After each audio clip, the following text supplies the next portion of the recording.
We on? All right.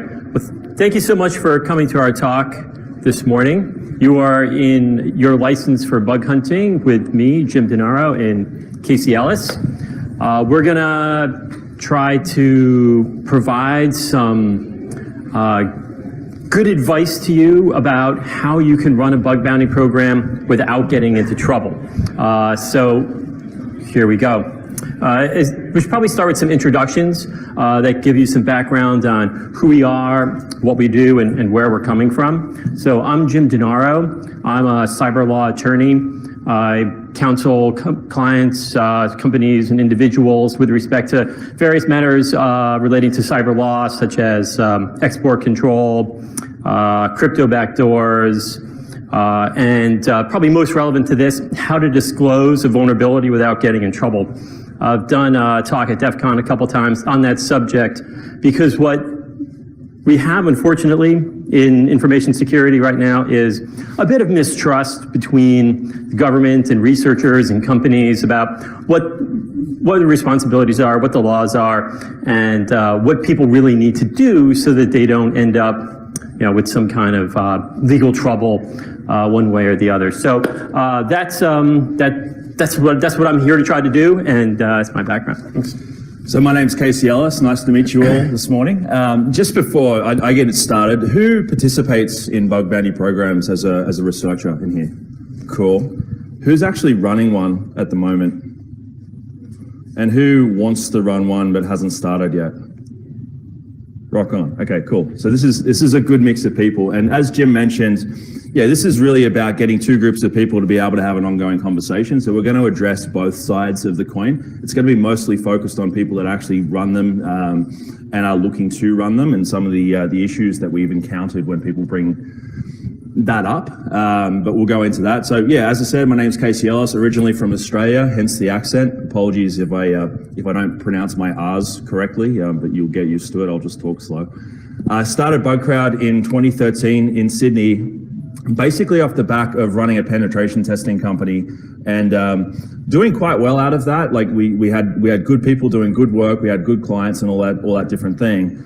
But at the same time as we were out there doing that, we started having customers coming up saying, hey, listen, like if you've got one person trying to find a vulnerability and do that hopefully before this crowd of potential adversaries finds a vulnerability, like that's not really set up right. You got one person with whatever skill set they've got being paid by the hour, trying to compete intellectually and creatively with lots of different hackers, lots of different skill sets, lots of different motivations, and a reward model that's more tied to actually getting results than it is constrained by effort. What about this bug bounty thing that we've heard about Facebook doing, right? And what was happening at that point in time, I was looking to find better ways to do the whole security assessment piece and doing the whole startup thing at that point. And I started asking the question, what's stopping you? Why aren't you doing it? At that point in time, all it looked like was setting up a page, setting up a mailbox and saying, come hack us and we'll pay you, right? The answers that I got from the people that initiated the conversation that actually became BugCrowd were pretty consistent. And a lot of those answers we're actually going to address today. There are issues of logistics, there are issues of risk, there are issues of operational overhead, payments, and so on. But all of that's been offset against this whole sense of the fact that this is an incredibly rewarding thing to do. Like looking at how penetration testing, static code analysis, dynamic AppSec testing, all of the different models that we have for finding vulnerabilities in code right now work, and then adding on top of it this incredible creativity that exists within the white hat community. People had a real strong appetite to do that. So BugCrowd now has around about 40,000 people in the crowd. We're actually, we run the bug bounty program for OWASP, so it's a pleasure to be here representing in that capacity. And what we've seen over the past period of time is this concept basically break out of the tech sector, which is where it started. You got your Facebooks and your Googles and your kind of pretty innovative but slightly crazy companies that are the kinds of people that pioneer this type of thing, actually breaking out of that space and getting into the more traditional verticals. We launched a program with MasterCard just recently. Fiat Chrysler runs a program on our platform and so on. So, what we're going to go through today is really basically unpacking some of the challenges that people throw out when they're talking about or they're considering the logistics, which is the part that I bring to the talk, having launched hundreds of these things and having been there for that, and then the legalities, which Jim brings to the table. I'm not a lawyer, he is, so just caveating that up front, and hopefully we get to teach you guys some new stuff today. All right, so here's a quick outline of how we're going to try to frame this for today. As Casey was saying, we're going to try to explain how you can configure a program and run a program so that the risks that you have from having anybody outside your organization come onto your network and try to do some security assessment work, so that those risks can be brought down to a level that certainly that the company, that the client is comfortable with, and certainly in any case is no different than you might have if you had hired any other sort of traditional security assessment or pen testing company to come in and do that. So with these various controls that you can implement and set appropriately, you can balance the rewards being the number and types of vulnerabilities that are being reported to you with the risk that your organization takes by having someone from the outside come in. So it's always been, I think, a great sign of failure in the legal community whenever somebody says, well, we can't do this because the lawyers said so. Of course, there's some things that are just blatantly illegal. In that case, that's probably good advice. But a lot of times, legal side is really almost an impediment to allowing something to happen that should happen. And I think in the case of bug bounties, that is no exception. And part of the problem is that the bug bounty model is relatively new, even though the process is very well established at this point. From a legal point of view, a sort of profession, a discipline that moves very, very slowly and is very reluctant to accept change. If you just look at the IT that most law firms run, right, you can see where these people are coming from. So we need to get past that.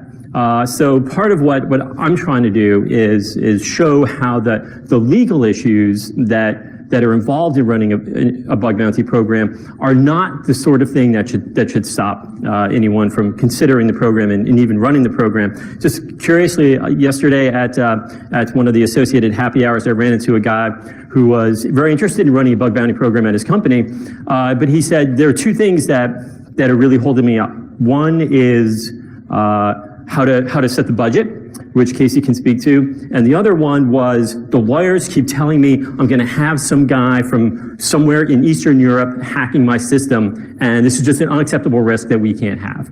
So they say no, and of course, most people, how do you counter that? What do you say so that people can understand that this risk isn't something that needs to stop from running this type of program. So these things are generally under the headings of uncertainty and liability. Uncertainty about who's going to be on the system, about what might happen if they do find a vulnerability, and liability mostly from the perspective of certainly people within the organization. What happens if I hire a bunch of hackers to come in and something bad happens to my environment? Am I personally liable? Is my company liable? Is this bad for me? And then liability, of course, with respect to the hackers as well. They certainly have some concern about some trouble they might get into as well when they go into someone else's system. And something to just tap on there, and we're talking about this just before as well. This is a novel concept. Like we've seen the adoption of bug bounties and the noise around, definitely the concept of a public program explode pretty rapidly over the past 3 years, which was great for us as a company, and I think good for the industry as well. It seems to be something that now has traction to the point where it will become normal. But these questions of uncertainty and liability, they're pretty familiar for those of you who are around when pen testing was first becoming a thing back in the early 2000s, right? What were the questions we were being asked at that point? What's the legality of inviting someone in to hack my stuff? what kind of risks are we exposing ourselves to from a logistical or an operational standpoint? And we overcame those, right?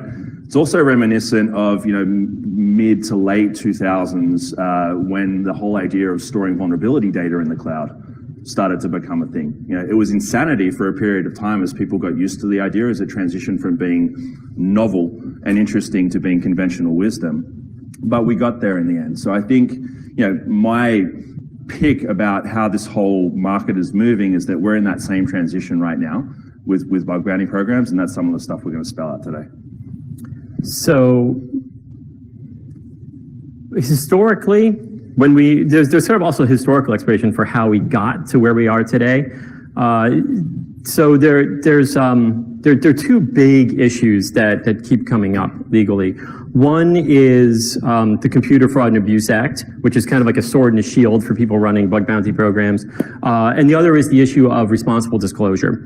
And as we will explain in this talk, these are not really concerns that should get in the way of running a program. So, of course, there's just such a long history of the Computer Fraud and Abuse Act being applied against researchers, some of whom are sort of like heroes of the community, like Aaron Swartz, and some who are anti-heroes, perhaps like Andrew Ornheimer, aka Weave. And it creates uncertainty about what people are allowed to do on your network. So if you're running a program, that's something you might have some concern about. And with respect to responsible disclosure, of course, that's a very complicated issue. There are emotional aspects to it. There's so many different parties with so many different viewpoints on it. That's also very, very hard to navigate. But as we'll explain, that's also not really it's not really implicated by running a bug bounty program. And in fact, bug bounty programs really solve most of the problems that you have. It's sort of like the opposite effect. Like if you don't want to have to worry about the Computer Fraud and Abuse Act, and you don't want to have to worry about responsible disclosure issues, then what you need to do is run a bug bounty program. So because Casey is from Australia, and because I'm a lawyer and I like analogies, we kind of thought of a way to think about bug bounty programs as a shark, as an analogy, because it's really a matter of perceived risk versus the actual risk that someone has when they get in the water. So if a bug bounty program is a shark, there's people have a perception that maybe this is like some kind of dangerous animal, or in the case of a bug bounty program, a tool that we have to be very careful with. And in the way I see it, and the way I think Casey sees it as well, is that it is a very powerful animal and a very powerful tool. But if you understand what it does and how it operates and where it is, and put in proper controls, it's actually quite an amazing thing. And if you have a shark on your team, that's really great, right? You just want to make sure you understand how the shark operates, and put in the proper controls and safeguards, at which point the shark is kind of like your friend. Actually, you should celebrate the shark. So. Celebrate the shark, hashtag. Yeah, I mean, sharks is a part of an ecosystem. They're vital, right? I think this is a lot like bug bounty programs. I think it's a lot like how we perceive, not necessarily in the security industry, but when we're trying to basically convince people within our organization to adopt this model, to let scary hacker people that wear balaclavas and hunch over laptops in their parents' basement do this type of thing. For starters, that stereotype is inaccurate, as we all know. But if you do a Google image search on the word hackers, you can understand why it's still pretty pervasive. But it's a similar sort of thing. Like, sharks are actually, they're scary, but they're mostly scary because we've been taught to fear them. Statistically, you're more likely to die by getting hit on the head by a coconut than getting eaten by a shark. That's a true stat, I'm told. So, and it's a similar sort of thing with engaging the hacker community, engaging bug bounty programs, getting into this type of thing. The reality of it is, yes, as Jim said, it's a powerful tool and you need to manage it carefully and effectively. But the actual risk versus the perceived risk, there's quite a delta there, which kind of leads on to the next slide. The thing that happens, and this is where we get back to the reward part, right? Every time we launch a program, and I think pretty much every time I've I've seen or spoken to companies that have launched their own programs, independent of BugCrowd on their own platform somewhere else or whatever. There's always this period of like, holy crap, where what they've done is basically started to clear out the assurance debt that they have in their targets. And the reason for that is that you've got all of these different sets of skills. You've got people that have their own unique ways of approaching exploitation. And what they're doing is they're finding gaps that have been left by everything that's been done to date. So like it stands to reason that if you're not doing this, you're actually still vulnerable to things that would be found using this method. That's been consistently true for us. We generally have something that we would list as high or critical severity come in within the first 48 hours of a program. We actually tweeted a stat the other day. BugCrowd's priority rating system, if we call it critical, it's actually critical. We don't inflate. So it's basically Joe Internet to God mode type stuff, and we see one of those on average every day coming through the platform. And it's not because we do a bunch of stuff to make it useful and all of that, but it's actually the power of the model. This is not a BugCrowd pitch per se. It's pitching the crowd and saying like getting them engaged to do this work is radically more effective than basically anything that's out there right now in terms of finishing off that gap and making sure that if you want to compare yourself against the true risk of being attacked by an adversary, this is pretty much the best of breed way to do things right now. So, when we're talking about these risks, it's going to be mostly couched around, okay, here's the problems that people point out. It's very important to keep the reward in mind and sort of couch it like that. Have it framed up as, okay, this is actually pretty much best of breed in terms of being able to identify these vulnerabilities and fix them better than everything that I'm doing right now. There's going to come a point in time where it's expected of organizations to do this. So the question shouldn't so much be if as much as it should be how and when. Jump into this. Okay, so here I'd like to try to tackle one of the biggest issues in uncertainty that is currently out there, that one of the biggest concerns that people have, which is what happens if I've got somebody in another country who is part of a bug bounty program and this person goes a little bit too far. This is a concern that's raised all the time. How when the legal department says, well, what about the hacker in Estonia or wherever it is that we don't know and can't trust? The way I would look at that is that the risk you take by having that person pen testing on your system is no greater than the risk you have right now. Because let's say you had a public program and anyone could come in and without privileged access and pen test your system for credit and possible monetary reward, whatever the benefit that's being offered happens to be as part of that program. Well, that's great.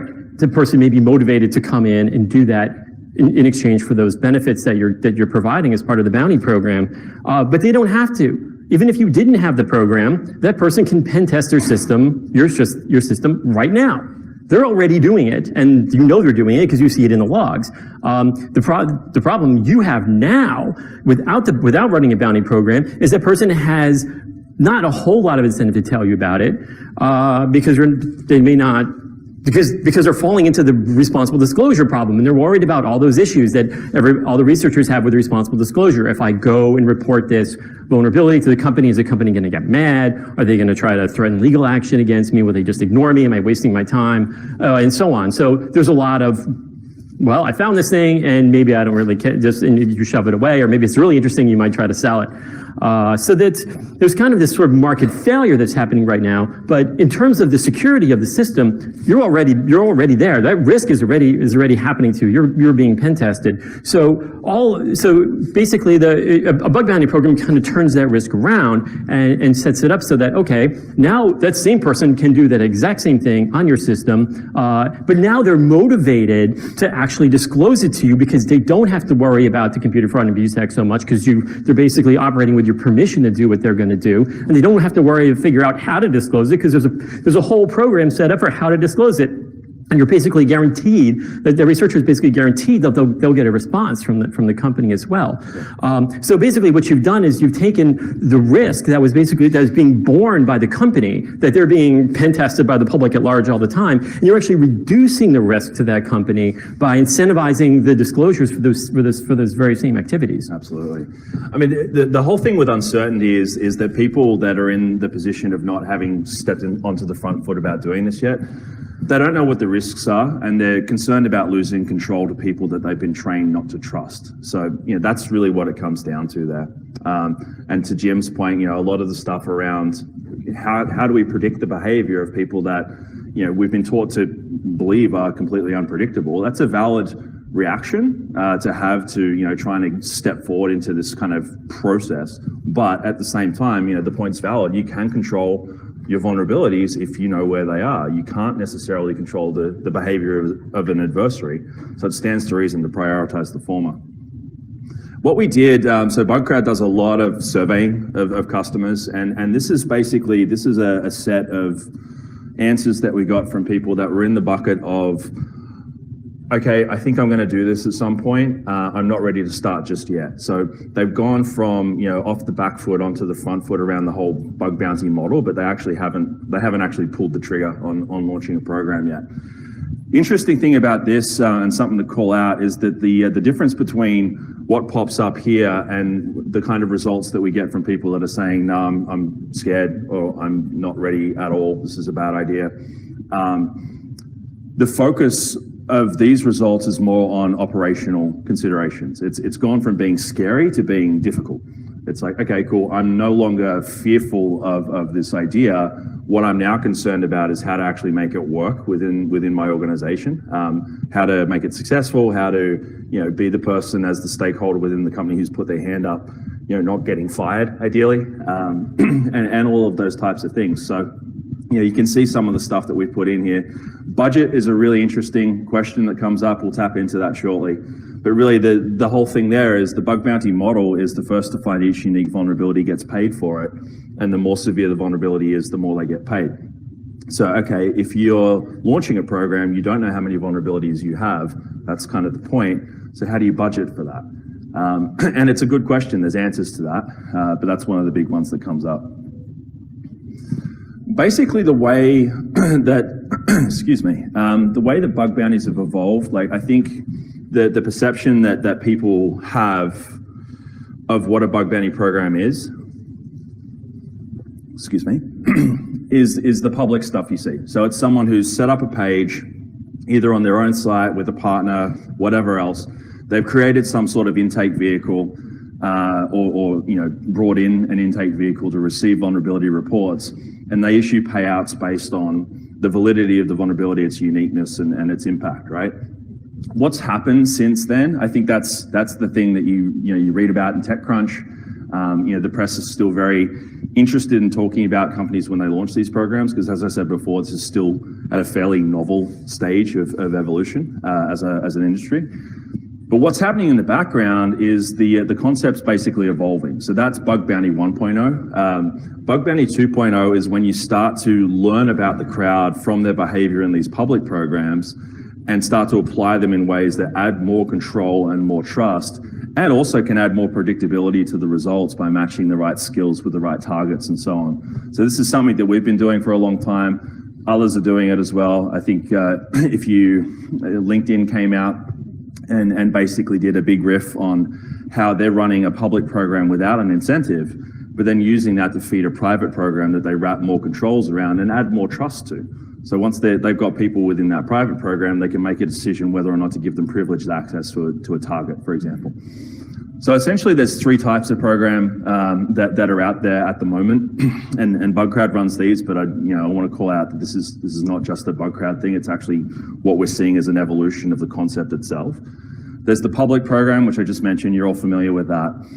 Private programs are essentially the same as a public program in their economics and their nature, but they're running on an ongoing basis. And you can do things like cycle researchers in and out, tweak your rewards, all of that kind of stuff. That's where privileged access becomes a thing.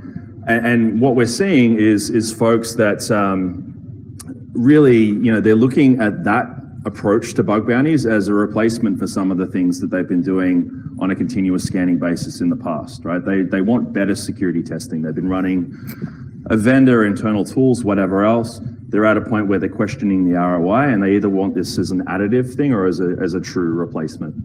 The third is what we call on demand. So that's essentially like hackers as a service. Being in a position where you can say, cool, I want to deploy this same bug bounty model, but I actually want to deploy it on a project basis. I want it to have a start date and a stop date. And same thing here, what we're seeing is people looking at this as an evolution of traditional web app and network pen testing. So they're saying, we've got a project that we want to get done for whatever reason. It could be compliance, it could be a new product launch, it could be an acquisition, it could be any one of the reasons that you do that type of work.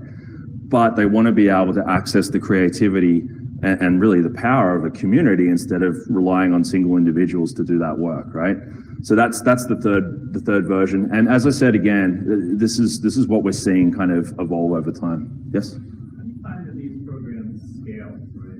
So I've got like 400 applications. Yep. Like that, as you come across organizations kind of facing, seeing how this fits and scale for the organization security testing. Yeah, so the question is around the scale issue. It's a great question. At the moment, the registered community on BugCrowd is about 40,000 people.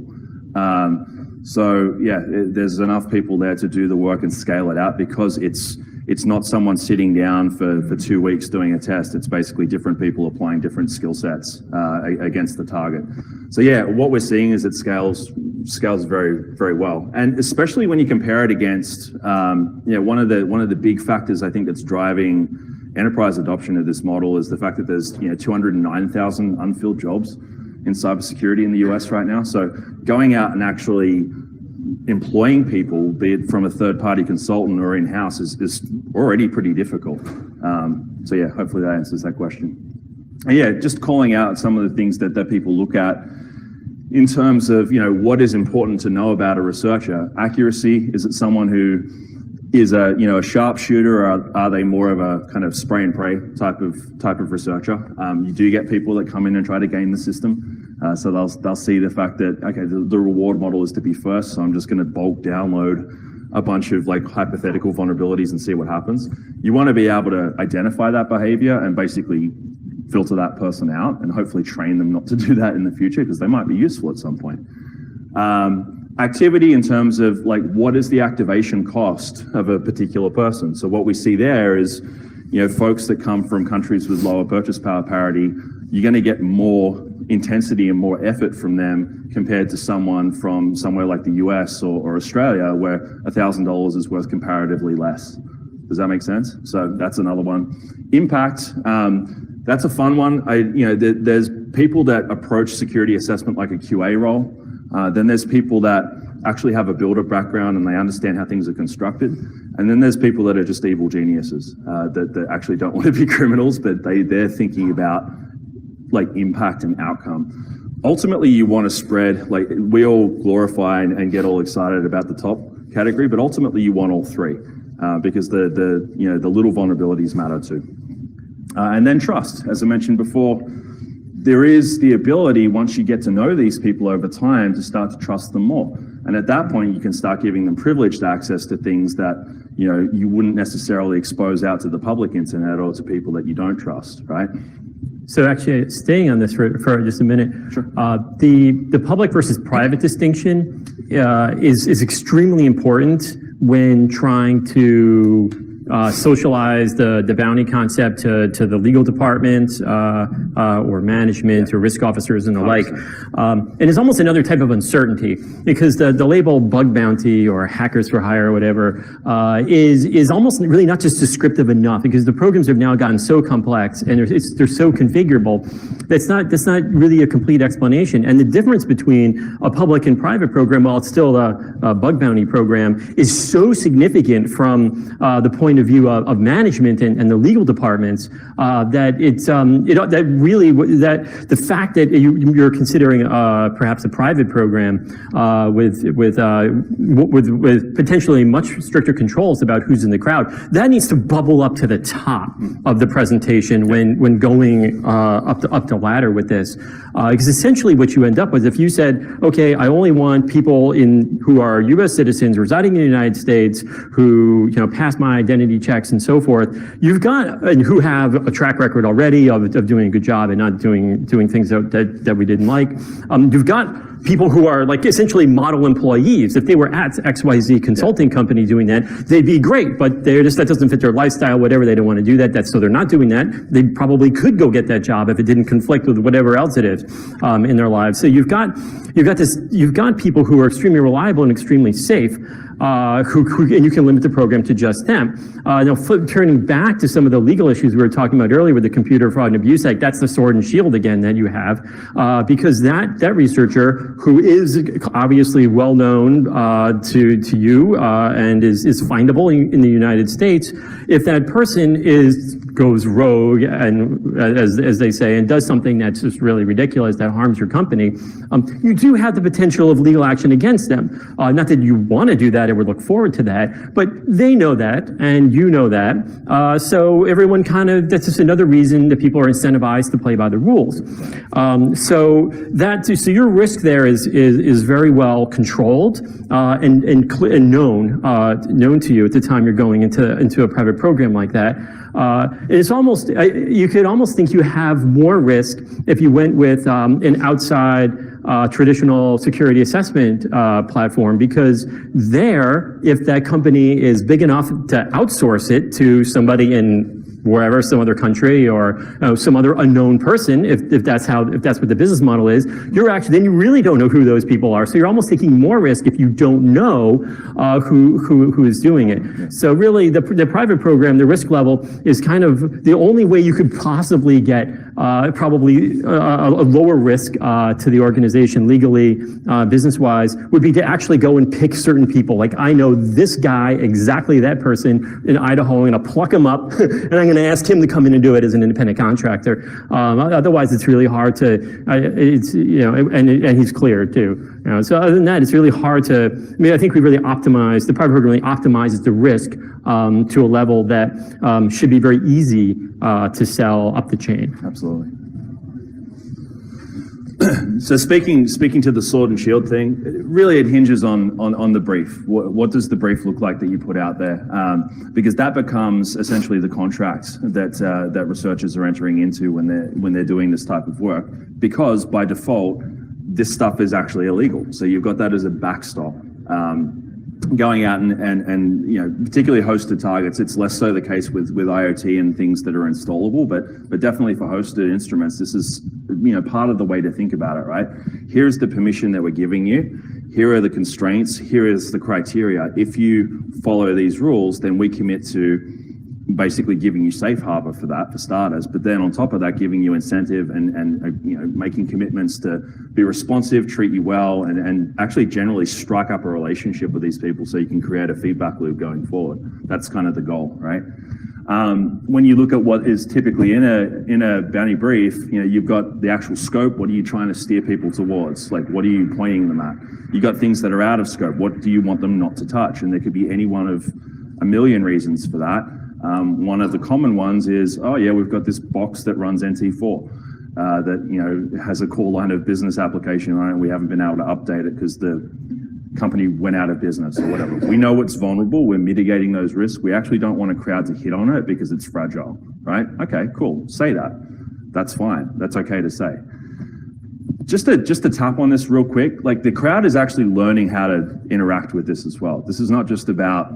And I think what we're seeing over time is that this style and set of rules of engagement, it's normalizing out between the people that run these programs and the people that are participating in the crowd. So as we go further and further along, they're starting to expect this type of thing, which is really cool. The rewards are obviously a pretty strong lever to pull. What we recommend with people is they start their rewards at a sane level so they don't run out of budget. That's I'll tap on that more in a second. But then once you get to the point where the program's starting to normalize, you can dial up the rewards and actually drive people deeper and deeper into the target space. And then the rules. Rules are an interesting one. It's going to be specific to each organization. For instance, Tesla, they've got a rule up there, and it's kind of intuitive when you think about it, but they've called it out. Yes, you're okay to hack cars, power walls, all of the different devices, but please only do it on your own stuff or stuff that you have permission to test. Like, don't go out and drive to Mark Andreessen's place and hack his Tesla. That's not okay. And it's, it's intuitive, but they call that out specifically because it's important. So with respect to the scope, setting the in-scope and out-of-scope in the bug bounty, that is, from a risk management perspective, one of the most important tools that you have. Because, again, turning back to the Computer Fraud and Abuse Act or whatever other legal options you might have, the scope, setting the scope is, as you know, it lets the bounty hunter know what they are allowed to do and what they're not allowed to do. So if you say, and you combine that with what we were talking about earlier with in a private program saying, okay, I only want, so if you say you're the most risk averse. These are people that we know will follow those rules. Exactly. Closely, yeah. Exactly. Say if you are the most risk averse enterprise out there, you say, I need to have the maximal recourse against someone in the crowd if something goes wrong. I need the most control. So what you could do is you say, I only want people who are identity verified in the United States, and then set your scope narrow. Yep. And then everybody knows, so okay, if I go out of that, the researchers know if they go out of that narrow scope, yes, you can find them, and yes, they've done something wrong. So that you really can drive that risk into a really very small space at that point. And again, coming back to the reward and the upside of it, they're learning that that's normal. This is what it comes back to, because we're talking about a bunch of stuff that sounds kind of onerous, but it's really just leveraging what the default state is to make sure that everyone's safe and the expectations are aligned. So going into some of this stuff real quick, budgeting, it's not a blank check. It doesn't need to be a blank check. That's the TLDR. What we're seeing, as I mentioned before, is people starting their initial rewards at a fairly conservative level and then ratcheting it up over time to drive people deeper down. And to me, that's the most sane way to put it. You miss out the opportunity to go out and get a big, XYZ company offers $5 million top reward. Like, people say that, no one actually ever pays it out, as an aside, but whatever. So staying sane with where you set your rewards, making sure you actually fulfill those expectations, and then dialing it up in a sane way that's going to fit to your budget over time. We've got a bunch of stuff in the platform that helps people basically predict that and figure out when the right time is to do that with their budget in mind as well. There's also basically adaptations of the core bug bounty model that are starting to become more popular.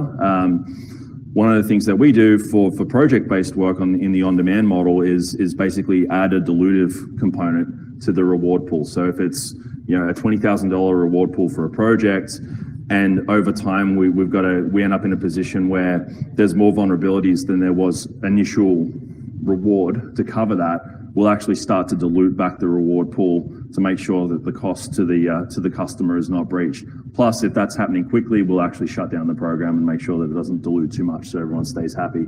And again, the researchers are learning to expect this. They're like, okay, we get it. We understand the purpose of that model. We can choose not to engage if we don't like it, but we actually do, because those types of programs tend to be more exclusive, more interesting targets and so on. Getting internal buy-in, like, hopefully you guys can take some of this stuff away and actually use it. Because, to me, there's a lot of these kind of guttural reactions that people that are outside the security industry have to this model that are pretty easily explainable. They're risks that, can very easily be mitigated. And, you offset that against the rewards, some of the stuff that we were talking about before with the results. Legal questions, Jim's jumped into that. I'm starting to speed up a little bit because I notice we're running out of time. So we want to cut over to liability. Okay, so we can do the lawyer bit. Okay, so there's another legal point that's worth mentioning, because it does help motivate the use of a bug bounty program to management or to legal. So there are, well, and Casey can provide more information on this, but there are numerous well-documented cases where an organization has already had significant amount of security assessment already done. Then they bring in the crowd and they find a whole slew of new and interesting vulnerabilities that they didn't know they had before. So there's pretty good evidence that that leveraging the crowd does add value and make the system more secure. So I think we are headed down the road to an environment where if you don't use the crowd, you actually are taking on more legal risk because you are opening yourself up to the argument that you did not use a tool that has been proven to be more effective than alternatives. So of course it's not a knockdown argument, no legal argument ever it is, but I think it would be very helpful to be able to say, yes, well, maybe we use this traditional tool, maybe not, but we did use something that has been proven to be better. And that is, certainly if I was on the other side of it, I would want to make the argument that someone didn't do it otherwise. So legally, at the end of the day, the biggest question probably is always going to be what happens if a hacker goes rogue. So before we try to get a little bit of a handle on that, it's worth thinking about just what do we mean if a hacker goes rogue? In case you want to, yeah, for sure, give some examples. There's variations on what people are saying when that comes up. We hear the question a lot, and we get the opportunity to explain through it a lot. Generally, what it means is one of two things. They're going to basically conduct a breach for real. And go and either manipulate business processes or steal data and do something malicious with it. The response to that, alongside some of the risk mitigation stuff that we've just spoken about, is that if the vulnerability is present to allow that, then you're already at risk of that. The issue comes back to, okay, this is a pretty phenomenal way to actually reduce that risk and mitigate the chance of that happening in the first place, regardless of who rocks up at the door and starts hacking. So that's the response to that. The other is around basically rogue disclosure. So the idea of people doing vulnerability research, finding something, wanting to disclose it, and going off and disclosing it despite not having permission from the company. It's an interesting one. The risk of that is far greater. It's still actually pretty uncommon at this point. But the risk of that is far greater on public programs because you haven't got, at that point, you're not inviting people that will play by the rules and basically only do that if and when you say it's okay. I think responsible disclosure, coordinated disclosure of vulnerabilities is becoming pretty de facto amongst technology companies. There's ISO standards, there's all sorts of things going on. And ideologically, I believe in it as the right way to do things. The reality of it is that it scares the heck out of most of the rest of the market. People look at it as, okay, we're going to have our dirty laundry aired, and they're not quite in a position to accept it yet. So, the fear of that is logical in some senses. I think once that sort of thing happens, people realize that it's not so bad and it carries forward. But really what it comes down to is making sure, again, if that's a concern for you, then reduce the risk, reduce the participation, get used to that part of the process first, clean up your shop so there's less to be found in the first place, and then start to think about opening it out and allowing more people into the mix. So that's kind of where the shark analogy comes in, right? So there are sharks out there, but if you know what you're doing, you know where the sharks are, and you handle it appropriately, your risk of getting bitten or even seeing a shark is actually pretty small. Sharks don't like people very much. I mean, that's what it comes down to. But so from a legal perspective, you're charged with acting responsibly on behalf of your organization, and if you ramp up a program, you are acting responsibly, and you've done the appropriate CYA. So if you walk in and you say, okay, great, we've never had any security assessment done before, let's just give the public just huge scope and just let everybody come in and have at it. Yeah, if something, well, first of all, not only, everyone could do that anytime anyway, right? But let's just say something bad happens at that point, then yeah, you may have some explaining to do, right? It's going to be a little bit hard to explain why you decided this was a great idea, even if hackers are jiggling your doorknobs all day long anyway. So you start small. You start with a smaller scope, or you start with just private, and then you build up to a point where you can say, yes, we've had members of the crowd hitting on our system, and we found some vulns, we fixed them, we did it a couple times, we've gotten to the point now we think we are just super secure. Yep. We really can't find anything wrong. Let's open it up even more. And this is a way to you slowly scale up the risk. You can prove that everything you did was completely reasonable and justified, and you really get yourself. And you end up when you get to the top of that, you end up with having the most complete vulnerability testing on your system while minimizing the risk to yourself career-wise and to your organization. Absolutely. We want to tap forward here. Let's go. All right, so let's actually. I think maybe we should just get should we just hit the questions since we're about 12 minutes out? Let's do that. Any questions?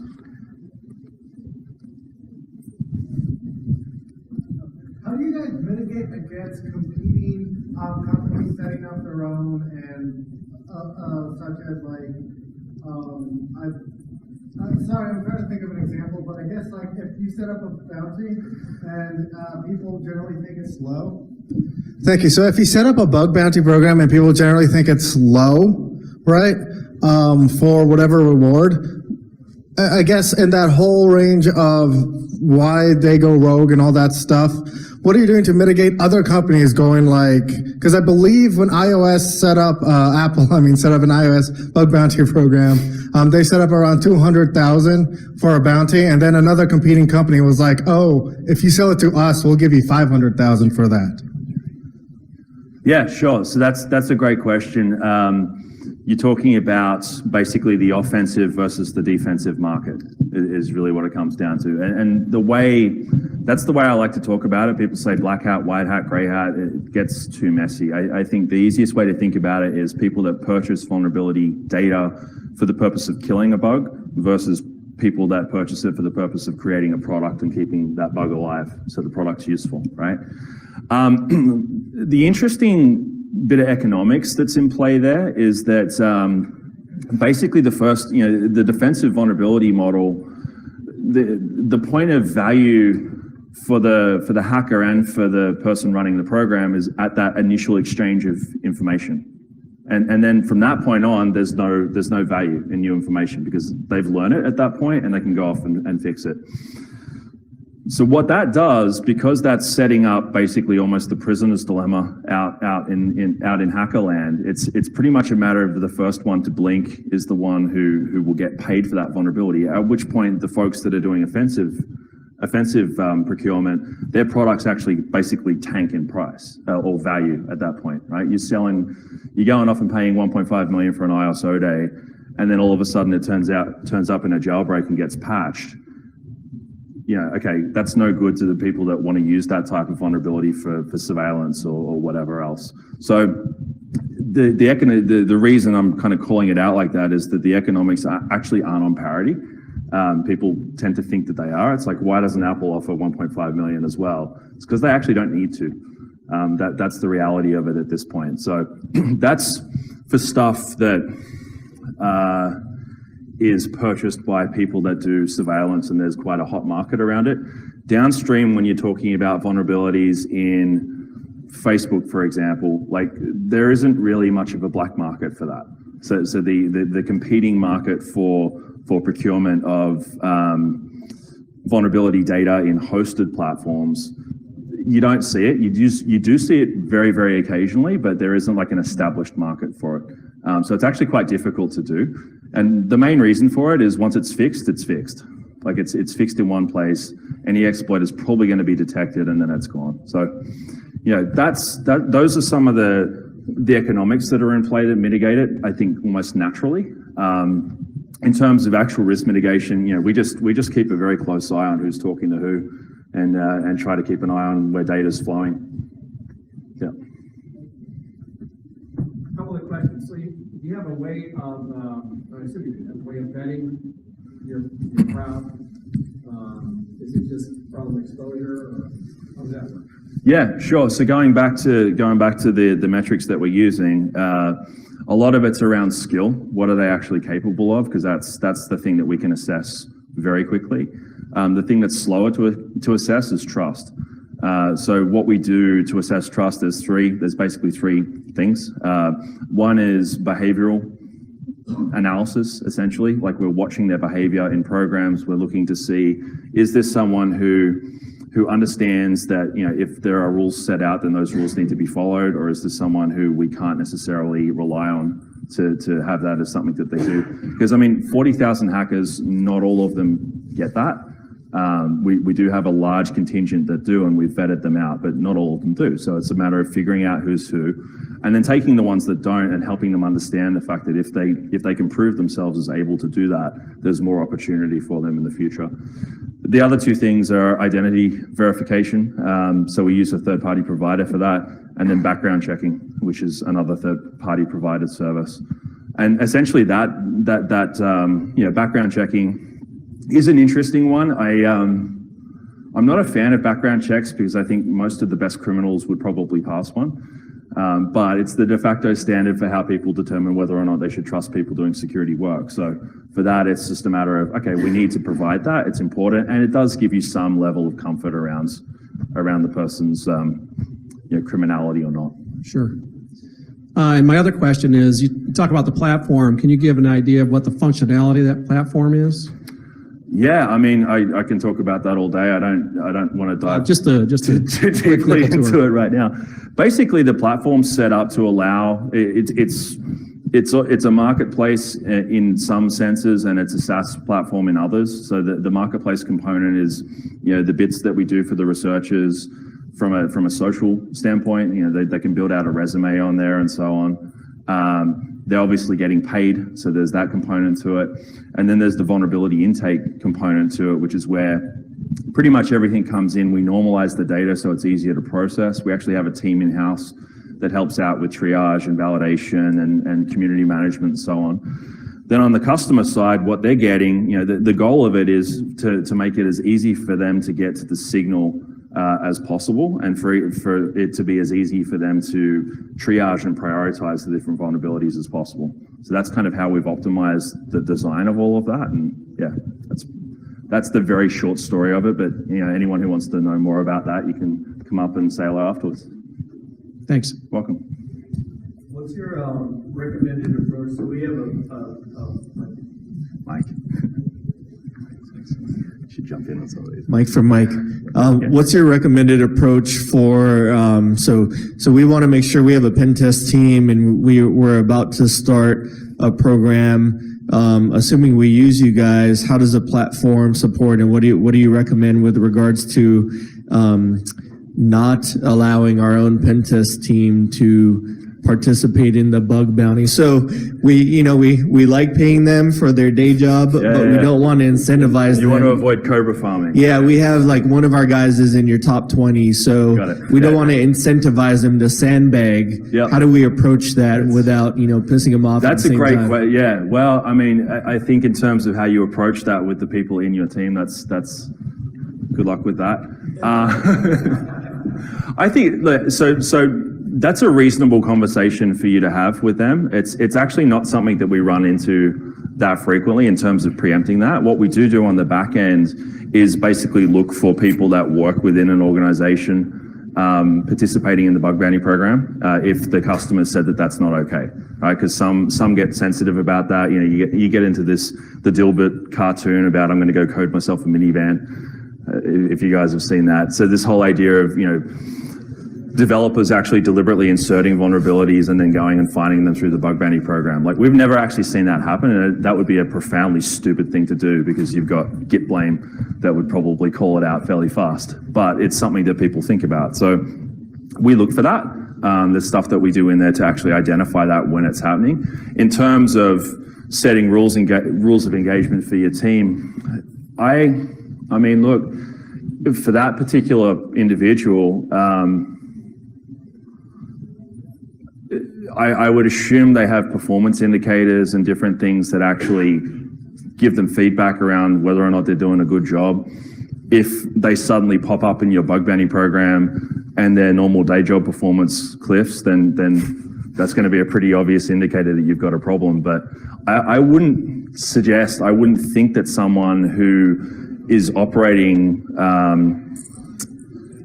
like that would deliberately go out and do that. It might be opportunistic or incidental, but to actually deliberately sandbag work that they're doing through the day and put their day job at risk just so they can collect some rewards at night, that to me, it doesn't seem super rational. Just follow-up question on that. So have you seen people, and does your platform allow for, excluding those individuals from our specific program? Yeah, absolutely. Okay. Absolutely. Any others?